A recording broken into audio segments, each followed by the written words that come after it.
Wow, I am so pleased to bring Geoff Bott to all of you.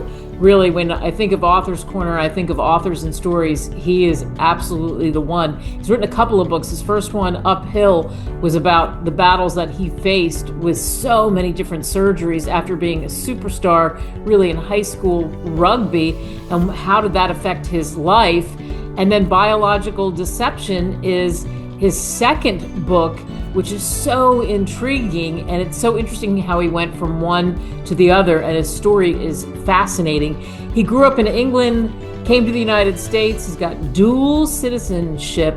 He did that whole swearing in thing, and I know he's proud of that. We talked off the air, and and what he's been able to do too with his company and everything else is absolutely fascinating. So thanks so much for coming on the show.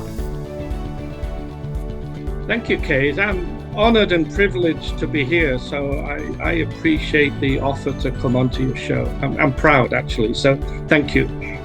Let's talk about, first of all, what happened to you with rugby. Were you always a sports kid? Were you just rabidly interested in all sports? I was. How long do we have? About 2 hours, I think you said, right? No, I'm kidding. But yeah, I was a tremendous athlete in high school. I had a lot of accolades. When I was 17 years old, I lived in a city called Hull in England, and I was Hull School's champion at 100 and 200 meters.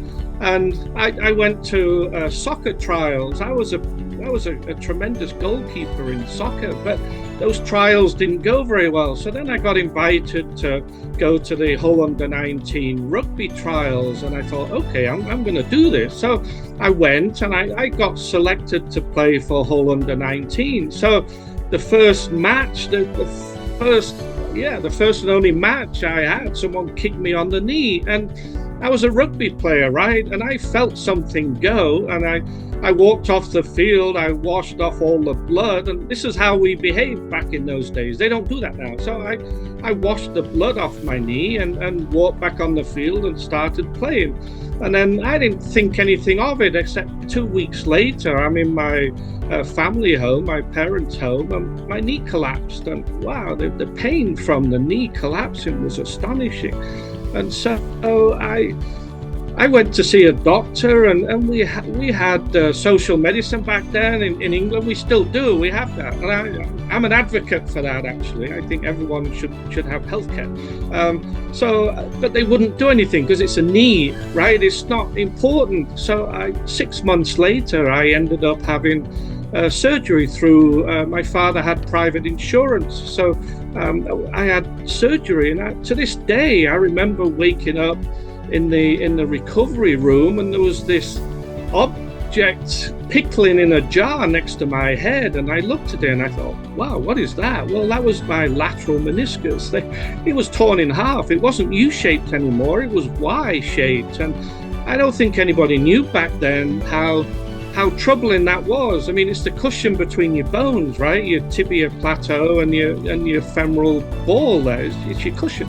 So you lose that cushion, you're in serious trouble. So yeah, but I didn't know any of that. I carried on playing sports even after I had the meniscus taken out. But I was lucky because I educated myself. I went to college. I knew I was going to college. I got a degree. So something, I don't know what, was controlling me, was telling me, go and educate yourself, forget sports, but I missed the sports. I did. I was quite a prolific athlete in school. And with that being said, and that happening, like you said, people didn't know that much. Tell the listeners how many surgeries you've had since then. Oh gosh, I'm on number 15 now. I had my 15th last year, but I didn't know until 20 years after I had my meniscus removed. You know, I'm 37 now. I'm living in Lake Tahoe, and I didn't know they had world-class surgeons back then, and I was in trouble. So I had a renowned surgeon open me up. That was, I don't know how many surgeries that was at that point, number 6, I think. And he opened me up, and I was expecting miracles to happen, but he said, Jeff, he said, your knee's finished. I can't do anything about it. So he stitched me back up. And, you know, in the recovery room, those were the first tears that I shed from having knee problems, and I didn't know. So I got transferred to a surgeon who replaces knees, and now I'm 38 years old, and I saw other specialists, and we decided that knee replacement was the thing to do. So I went, and he was preparing me January 2002 to do a knee replacement, and he was very reluctant. I knew that, and I was too young. You know, back then the technology wasn't the same. It was very different. It would last 10 years, and then I'd do another one, and I'd be in very serious trouble, you know, as I'm approaching 60. He knew I'm active, I travel a lot, I do a lot. So he, you know, 4 days before the surgery, he called me up and said, Jeff, I'm not going to replace your knee. I'm not going to do it. So he transferred me to I had to be transferred. I had to be, I couldn't just call up this special doctor. We had to be transferred, and I got taken on as a special case. And Dr. Watson was a world-renowned surgeon, and he said, Jeff, yeah, we can do this. And I was really optimistic, and so he performed surgery. And I learned later on that this was groundbreaking experimental surgery. And he sliced open my knee. The scar's 10 inches long, and he hacksawed my knee in half, and he set it on a 15-degree angle. Well, even today, no one can figure the 15-degree angle. It makes no sense to anybody. And but I made it work, except I had a complication. So 5 weeks later, I had more surgery, and then 6 months later, I rejected all that. So I had to do the femoral osteotomy again. And remember, these are massive surgeries. And then he said, Jeff, after that, I was beginning to recover. He said, Jeff, I found a cadaver meniscus. I said, great, you know. So he inserted a cadaver meniscus, and then about 4 months later, I had all the hardware removed. So within that period of 18 months, I'd had 5 horrendous, I mean, they were massive surgeries, and I was on crutches for those 18 months, and I was in physical therapy for 2 years. And at the end of physical therapy, I walked away. I walked away because not because I was finished, but because I was finished. I just literally couldn't do anymore. And they said, Jeff, you're finished. We have to replace the knee. And this was May 2004. And I said, no, I'm not finished. I'm not going to go through all that and have my knee replaced. So I didn't. I held off. And the story continues. You know, 2.5 months later, 2.5 years later, I was having trouble again. I'd just done a huge cycle ride. The surgeon said you won't be able to cycle. So, Kate, I got on my bike and I started cycling. And I live in the mountains, so I started training and cycling up mountain passes. And I did things that were astonished. The renowned medical profession was stunned at what I could do, but I wasn't going to give up. I wasn't going to go through all that and give up, you know. And I didn't. But 2.5 years later, October 2006, I had another surgery, and I dissolved the cadaver meniscus. My body just rejected it. It was gone. It was dissolved. And even after that surgery, I had another complication, and so I had to have my 13th. At that point, I had my 13th knee surgery, and it was just shocking. It was horrendous what I went through, but I dealt with it. You know, I fought through it, and my medical record said I rejected the rebuild surgeries, but I didn't. I worked really hard to make my knee last another 23 years, and I'm proud of that. But wow, it was horrendous. The surgeries were just massive. Boy, I bet it was. And you know, you talk about that in your book Uphill, and how do you keep going? It's brave, it takes courage, it really does. And to know what's coming next and not sure, is this going to be the time, and do I not have to worry after this? And then get that news, that startling news, okay, now we're going to try this, it's shot, it's done. How did you do that? How did you tackle that mentally?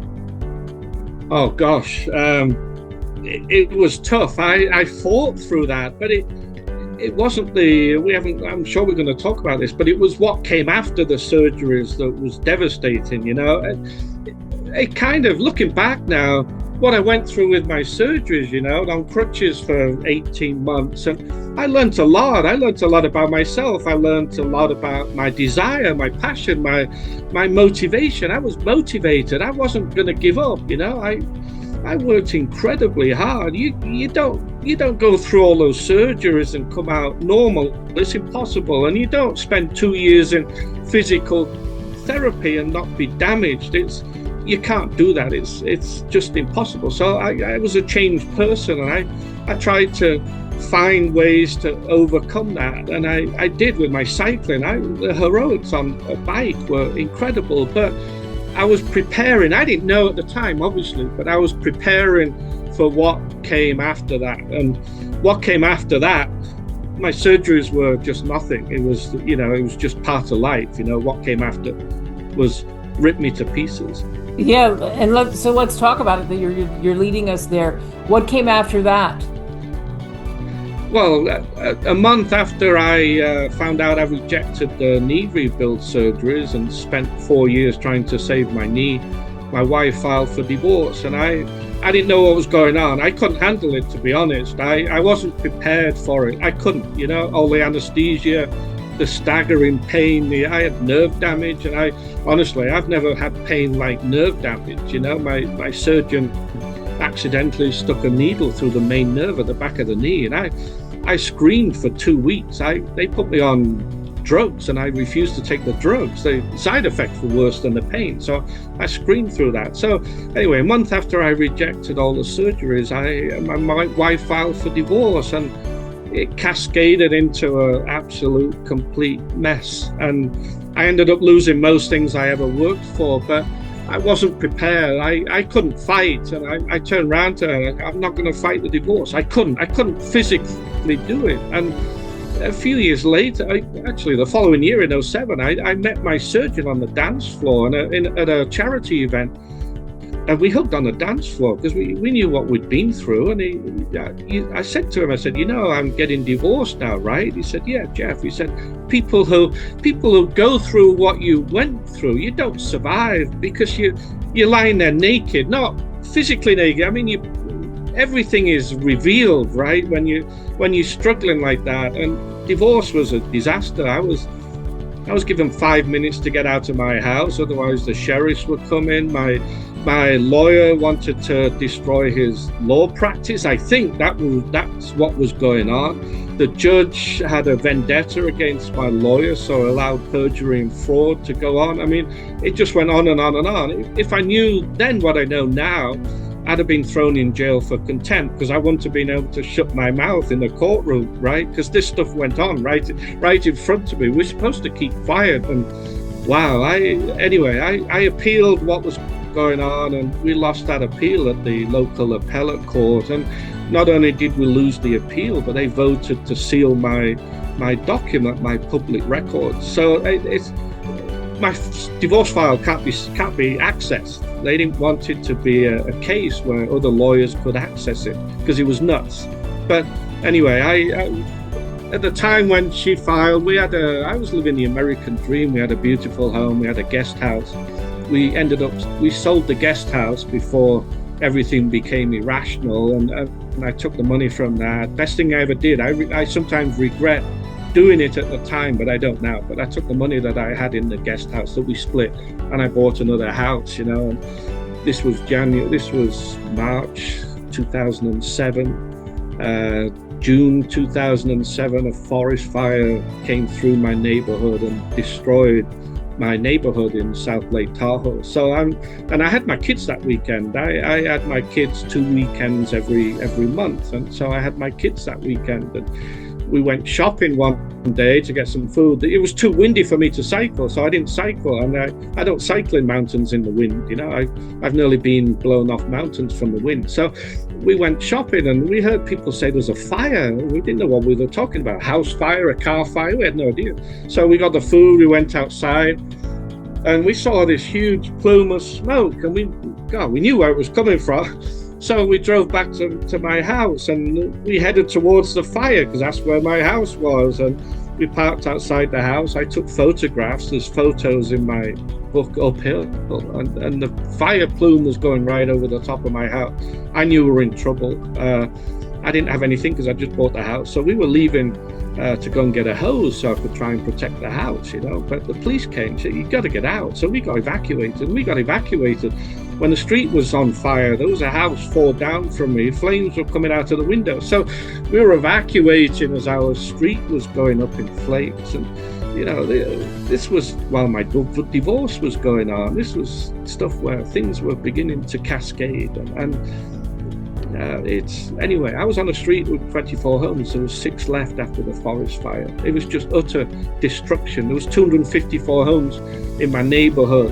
Half a block down from my house was the hottest part of the fire. They reckon it was 2,000 degrees. I mean, the destruction was, anyone who keeps pushing for wars, go to a forest fire after the destruction and see that. And it was earth-shattering to me. And this was while my life was cascading, down in a cesspit of hell. Exactly, and with the kids and hearing that, and just how descriptive you were, and you talk about that too in the book. But then what happens after the fire? I mean, what do you do when you're getting it from all ends? Oh God, it didn't stop, and people who are listening to this will know. When your back is against the wall, that's when you realize who your true friends are, right? And it's unfortunate. So family members started to come after me, friends came after me, and business partners came after me. They came after me with baseball bats, They start beating you down. You start heading into this black abyss, They start beating you down. And I couldn't live in my house for 5 months. So I'm living in some rental, which I don't like. It was a very small house. That's not why I didn't like it. I didn't like the neighborhood. I didn't like the area. But I knew it was close to where my children had friends. So when I had them, twice a month, weekends, I knew they would have somewhere to go. That was my focus, was how to protect my children through all this, because no one cared. The judge, the lawyers, the system didn't care about my kids. So I had their own mother didn't care about the kids. I had to, try and protect my children. And so I selected a house. I rented a house. I hated the neighborhood, but it was close to where my children could have friends. And I couldn't live in where they could go visit the friends when they came to my house. So I was still alone, right? I mean, I was still alone. But we learned some stuff, because when my kids were there, I said, look, we're not going to eat watching TV. We're going to sit at the table. We're going to eat like normal people. So we did. We sat at the tables and we had our meals at the tables. We didn't eat in separate rooms. We didn't do any of this stuff. I think we came together as 2 children and a father, and we picked a night where my son was allowed to watch certain things on TV, and we had a day and some days where my daughter picked, and that was when I learned to watch SpongeBob, because my daughter likes SpongeBob.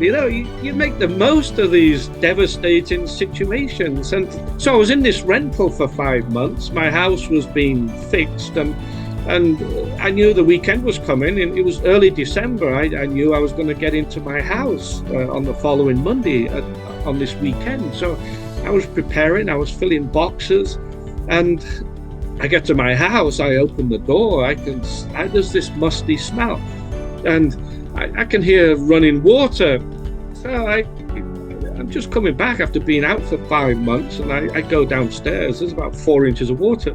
It was the coldest night, that start of the winter, and the contractors had turned the heating off, so a water pipe had frozen. So now I've just dealt with fire damage. Now I have to deal with water damage as well. It was just, it was one thing after another. But even when I had a default judgment filed during that period too, because my lawyer wasn't doing anything. So I'm traveling, right? I'm overseas. I come back, I get a note from my lawyer. He calls me while I'm working in Venezuela. He calls me, said, "You come and see me when you get home." So I got home and I sit in his office. He said, "Oh, you've just had a default judgment filed." And he looked at me, he said, "It's exactly what you want in a divorce." I said, "Don't be stupid. That's ridiculous.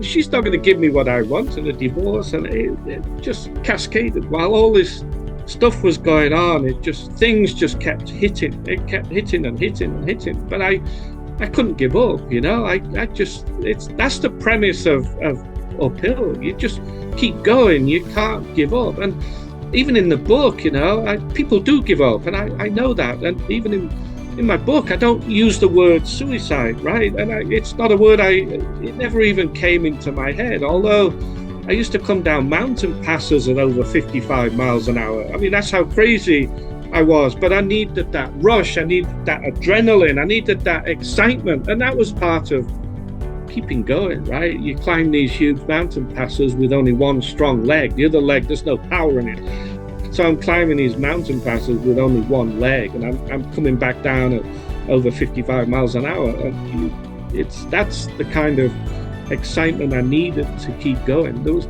some mornings where I didn't want to get out of bed. There was no reason to get out of bed, but I had to. I had a company, right? My wife had emptied the bank account. I had a company I had employees to pay. To this day, I'm still proud. Despite of all that I was going through, I never defaulted on anybody's paycheck. I didn't get a salary, but I didn't default on anyone else's paycheck because that was important to them. There's things I'm proud of, and there's things I'm not proud of in the book. It's a controversial book, and it was written that way. I wanted it to be controversial, but I was also pretty angry when I wrote it.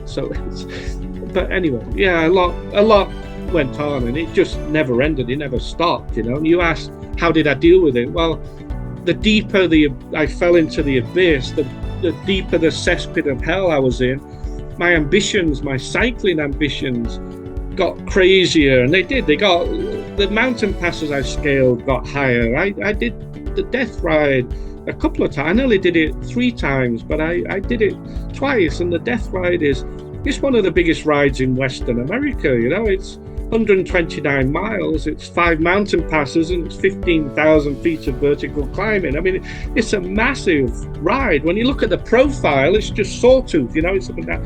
And I did that, and my Dr. Watson, the primary surgeon, he said, "Jeff, if you do that, I'm going to send you a psychiatrist." And I sometimes wish he'd sent me to a psychiatrist, But I did it, and when I finished it, I went back to his office. I said, "I want the name of that psychiatrist." And Dr. Watson, he was a great guy, just brilliant surgeon, and cared. He cared. That's the thing. The people who I worked with, they cared. And he looked at me and said, I'm not going to give you the name of the psychiatrist. He said, "I'm so proud of you." And, during the period of 2 years and I'm bouncing around here, I'm sorry, the 2 years in physical therapy, when my knee was falling apart the second time, I dissolved a cadaver bone graft. The screws, I was rejecting the screws that was holding the plate that was keeping my knee together. The screws were being pushed out of my skin. My body was rejecting everything the surgeon did. And I just walked away from physical therapy, and Chris Proctor, my physical therapist, he called me up one day and said, "Where are you?" I said, "Chris, I can't come anymore. I'm done." He said, "No, you're not." He said, you get into this office right now." He didn't know I was crying on the other end of the phone, and I was. Those were tough periods. Yeah, tough periods. And through this all, as you said, you were so proud that you were able to still meet the payroll. And you have this company, and your company actually, if we take a shortcut, and you can explain more about it, but you fix scientific instruments, right? Yeah, I got a job in England, totally out of the blue. I got this job in England. I worked for one of the top 4 mass spectrometer manufacturers in the world. There was 4 companies back in the 80s making mass spectrometers, high-end stuff. I mean, this is high-end mass spectrometry, and there was 4 companies. There was 2 in Manchester, and one in America and one in Germany. So there was only 4 of them, and I worked for this company, and they trained me really well. And then I started to travel around the world installing this equipment. But I'd been to America in '73. My mother's brother moved to America. He moved to Boston. So I was 11-year-old. '74 we came here. I was 11 years old. We came with my twin brother, and we came to America, and it blew us away. America was totally different to anything we'd experienced in England. It was just magical. It was amazing. And then one of my older brothers he worked for McDonnell Douglas in down in Southern California in Long Beach. And so we came out on holiday in '79, and a 16-year-old kid coming to California it blew us away. The things we saw, it was just incredible. Yeah, so I came to America in '86. As soon as I got this job, I knew I wanted to move to America, and I did. I worked for the same company, and they were looking for engineers to travel in America, and it was a huge risk for them. It was a huge risk for me because I was inexperienced, right? And then all of a sudden I come to America. I'm an engineer. I'm representing the company that I work for, and I'm supposed to know what I'm doing. And sometimes I didn't, but you learn to camouflage stuff. No, not really improvise. I improvised a lot, because even today I can travel to a site and I have to fix their laboratory problems, right? They have issues, and so I get called out. And sometimes I'm overseas. I'm in countries where they don't speak English, and so I have to improvise. Sometimes I don't know what's going on, and I have to look, I have to think, I have to read. I installed some equipment in Russia before all this stuff started in 2022, and I had an instrument. I worked in a small town east of Moscow, 90 kilometers east of Moscow. Well, I didn't know what I was doing. So, they like to drink. So we would go out for dinner, we'd have beer, and then we'd have vodka chasers with the beer. And then I'd go back to the hotel and I'd read PDF files, and I'd read stuff. So I'd try and educate myself, so I knew what I was doing.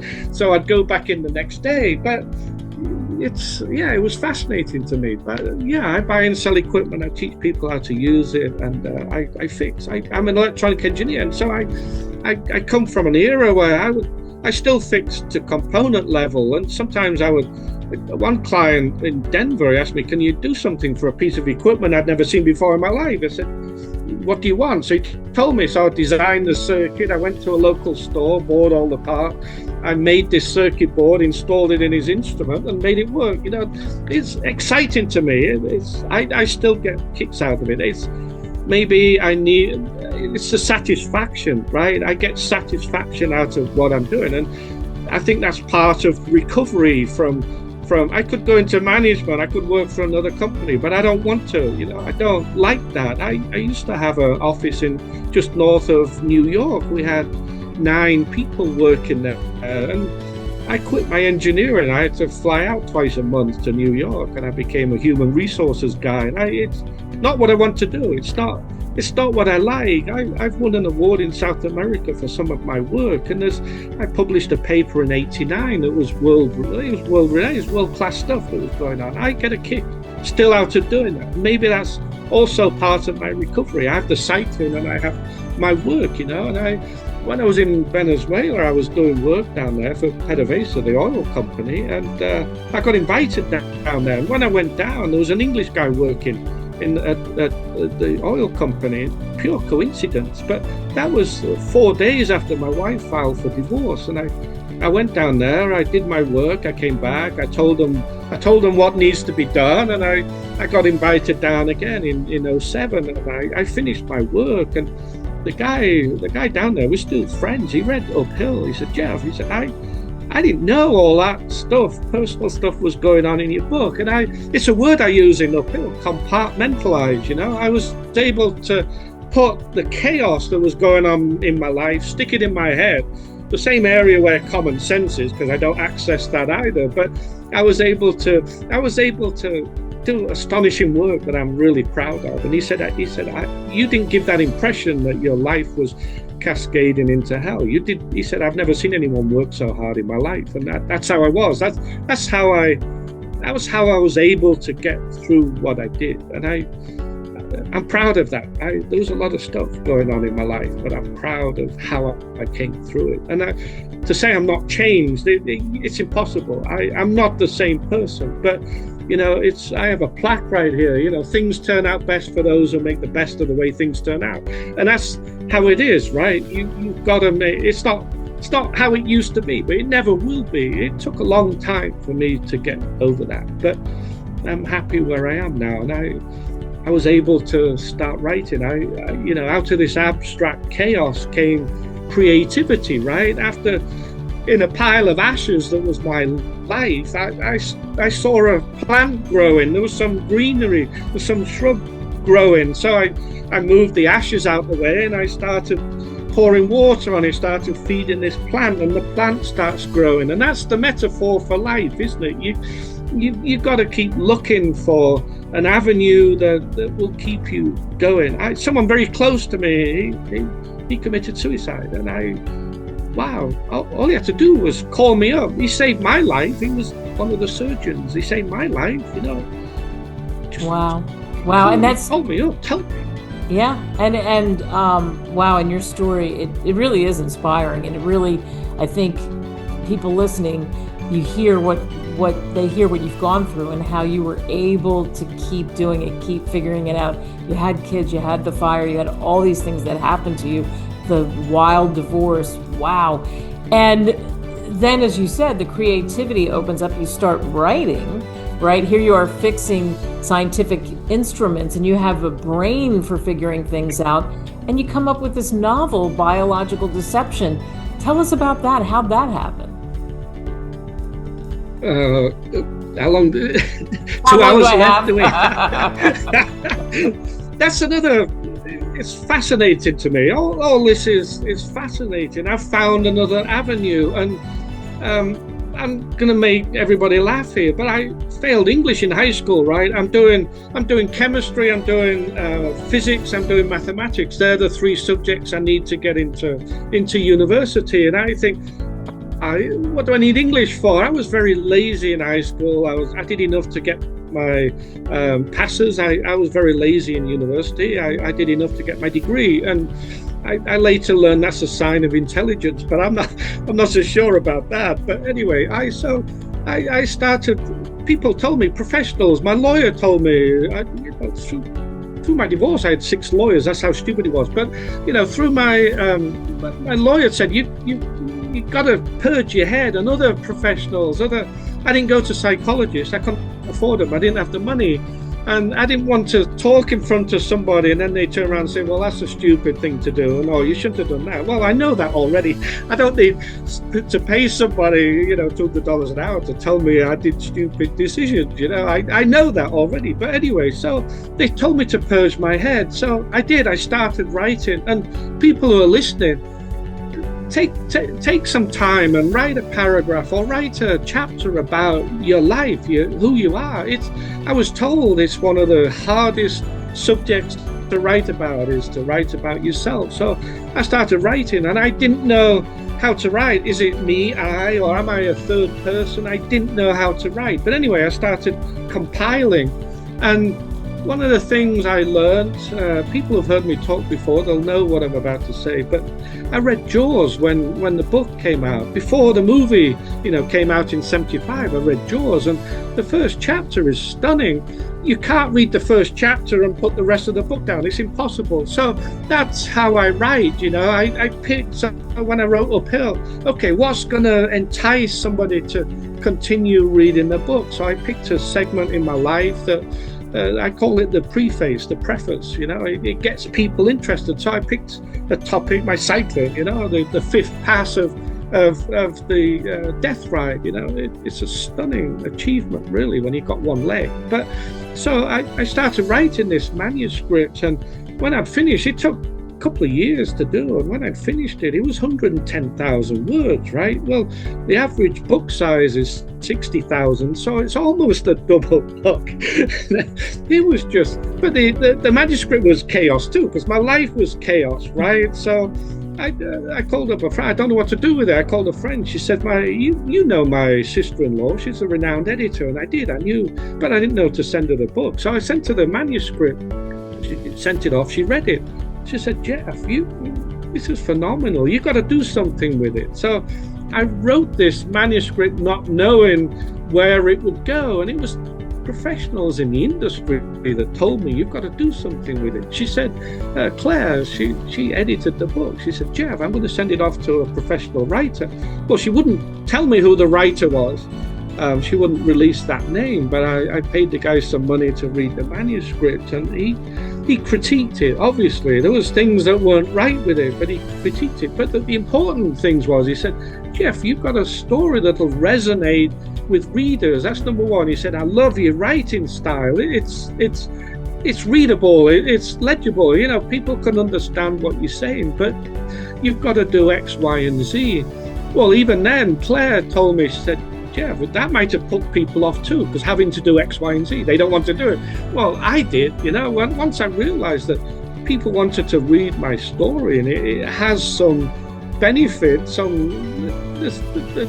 anyway, sorry, I'm losing a word here, but it has potential, right? It has potential to help people, help other people. So we re-edited the book. I mean, it had to be, because it was all over the place. So I printed the thing out. It was about 500 pages, and I put it into sections. There's 5 different sections, and I actually kept the sections in the book. It was important. It was the only way I could edit what was going on, right? And I turned it into sections, and I printed it. I got this book, right? And when I'm going through all that I'm going through, I'm crying every night. When I'm writing the book, I'm in tears. When Claire was editing it, she would send me sections that would have me bawling like a baby. I mean, it was phenomenal. And I don't mince words, right? It's dramatic. I'm very clear in my writing. I don't gloss over things, and I think I'm honest, and I think that's what people like about the book. But anyway, it was published, and then a year later it was nominated for an award, and it's shocking to me. I didn't expect any of this, but that's where the writing came from. And out of chaos comes creativity. And my lawyer, I kept saying, James, I've written this book. He said, oh, it's a pipe dream, Jeff. Just move on with your life. And I sent him a copy. He read it, and it stunned him. It shocked him. And he said, Jeff, you'd write a good thriller. And he wasn't the first person to say that. Other readers read it and said, Jeff, you'd write a good thriller. And to this day, I don't know where that genre change came from. I still don't understand, except I travel a lot and I bring a lot of the stories overseas into my book. Maybe that's where that came from. But people told me I could write a thriller, and that's where biological deception, the concept, came from. Okay, I can write a book. Now, what do I write about? That's the other thing. Yeah, you can write a thriller. Okay, what do I write about? So I had an experience. I got a call from a Serbian guy, and he wanted me to test a diamond in Namibia. And we talked about this a few days ago when you called me, but readers haven't heard the story. So I thought, well, this will make a good beginning, because the guy was found hanging in his bedroom 3 weeks later. So I never got to go out and test this diamond. And to this day, they called it suicide, but was it? I don't know. The diamond industry is so controlled. Who knows? I have no idea, but I thought, okay, that would make a good story, right? And so again, I went back to Jaws. I had to, because I'm a new author, I'm a new writer, I have to get the readers engaged from the first word, right? The first chapter, I have to get the readers engaged. And all my books are like that. So they're exciting. There's things going on. There's assassinations, there's chases, there's also explosions. There's all sorts of going on in my first chapters in the books, because I want to get the readers engaged and enthralled, and they turn into page turners then. And that's how they've been described. They're a page turner. And so that's how I got that's how I got biological going, but I didn't know where it was heading. The first few chapters are quite exciting, but I didn't have a story yet. And then COVID-19 was happening, right? And I'm not going to get into that nonsense. But anyway, so it's So a friend sent me a video. It was a short 5-minute video, and it was how governments plan on taking over the population, right, and control the people. And I thought, that's great. That's fantastic. I read that. I watched it again a couple of times. I watched this 5-minute video. I knew exactly where my story was going to go, and I spent the next 3 weeks. Spent the next 3 weeks just compiling this book. It took about 3 weeks to write because I couldn't stop. I knew where it was going, and the book allowed me to bring in personal experiences too. And I'll spoil it if I tell you what the experiences are. But there's a lot of personal stuff in the book, and it allowed me to do that, you know. And it was crazy. And when I had it printed, and it was printed in 2020, published in 2020, I read it. I couldn't put it down. I started reading. Well, this is a really good story. I'm the author. I have to say that, right? You know, but readers now are telling me this is a really good story. I've had professional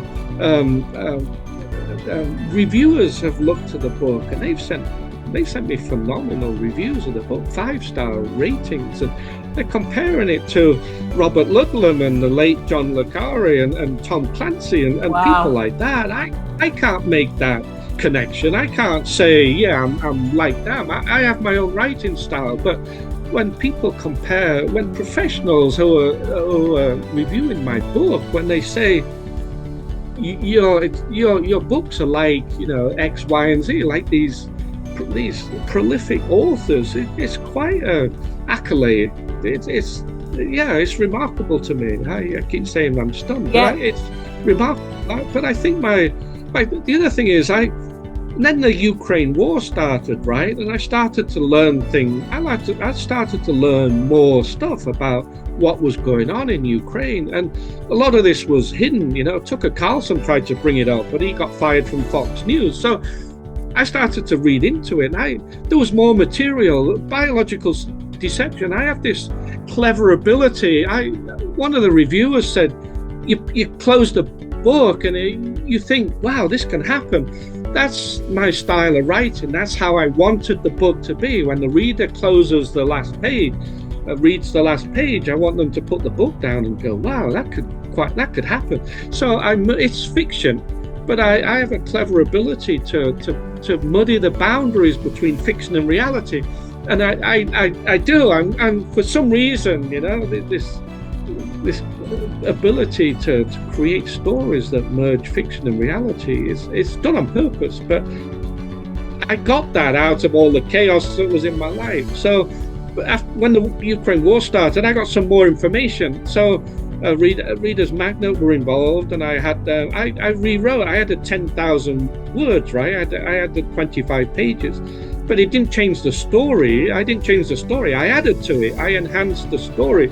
So again, I'm clever in that I can predict certain things. And in my 2 other thrillers that are part of the trilogy, I'm predicting events that happen later, a few years later. You know, my second thriller is AI. It was written in 2021. Well, now robots and AI are all over the place. They're right in the news every day. So I did a second edition of Biological Deception. I enhanced what was going on. I was very perceptive.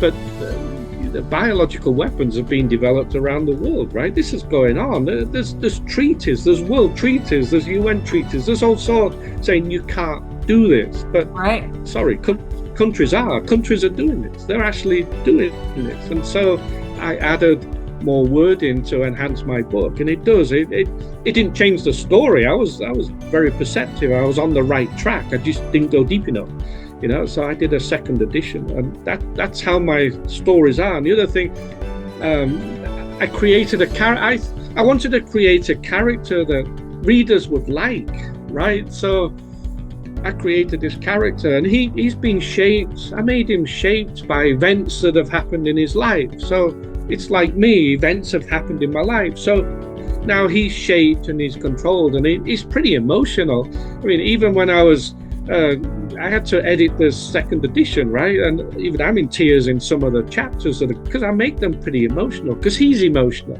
When you go through traumatic events in your life, you have no control over your emotions, you know, you just, your body chemistry has changed. And I made the character like that too. I made him, people say it's me, but my neighbor, I gave copies of my thriller trilogy to my neighbor, and then I get this cryptic text message. He said, "Hey Daniel, I really liked your books." And it came from an iCloud account. I didn't know who it was. I said, "Who's this?" He said, "It's your neighbor Bob." It's like, whoa, he sent me this cryptic message.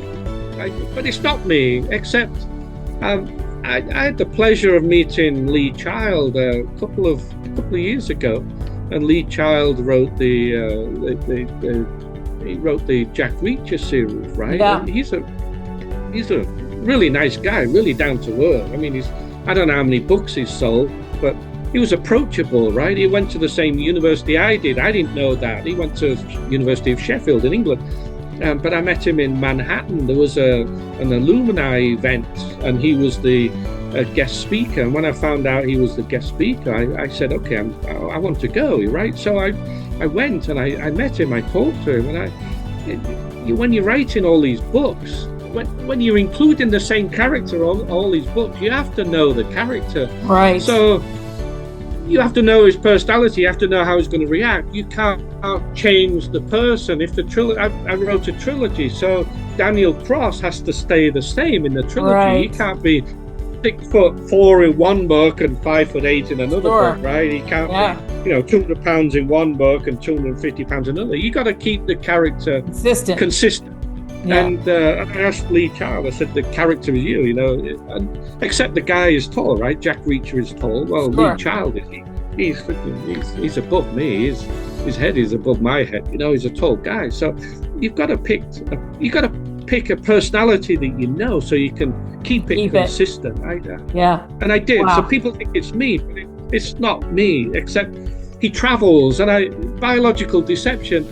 I love how he's able to communicate. When he goes to foreign countries, he can communicate with people who have different cultures, different languages, different personalities, and that's how I am when I travel overseas. I have that ability. I'm very good at it. When I was in the lab in Venezuela, I had people who couldn't speak English. I had them laughing their heads off. When I was installing a machine in this lab in Russia, the first day I had people laughing their heads off. Right. We're all the same in the end, right? Take away the politicians, all the people are the same. We're the same worldwide. We're just different language, but people are people. And I love that in biological deception. I bring that out very well. He's able to communicate with these people who want to take over the world, right? He's able to deal with them and handle them, and talk on their level and make them comfortable with him. And that's how I am. The book allowed me to express myself, right? It's full of emotion and passion. Right. It helped me escape. Which is the best. And a perfect place to end this. Geoff Bott, thank you so much. I don't know what to say. It's a real pleasure. I'd say I'm lost for words, but you don't want me lost for words. But it's been a pleasure being on this show, and I want to express my sincere thank you for everything. I mean, you have faith in what I'm trying to do, and I appreciate that more than anything.